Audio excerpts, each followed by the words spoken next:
విధ్వంసం 48 బంతుల్లోనే 124 రన్స్. మహారాజా టీ20 ట్రోఫీలో మైసూర్ వారియర్స్ సారథి కరుణ్ నాయర్ విధ్వంసకర బ్యాటింగ్ తో ప్రత్యర్థి జట్టును వణికించాడు.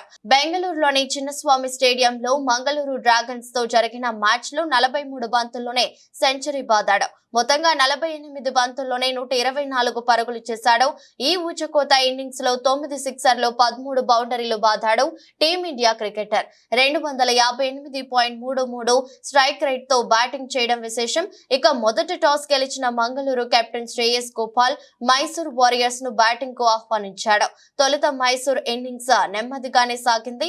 మొదటి 8 ఓవర్లలో ఆ జట్టు 2 వికెట్లు కోల్పోయి కేవలం 62 పరుగులు మాత్రమే చేసింది.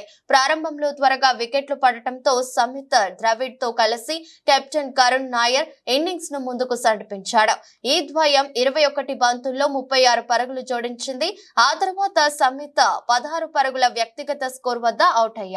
అప్పుడు మైసూర్ స్కోర్ 11.3 ఓవర్లలో 97 రన్స్ కు 3 వికెట్లుగా ఉంది.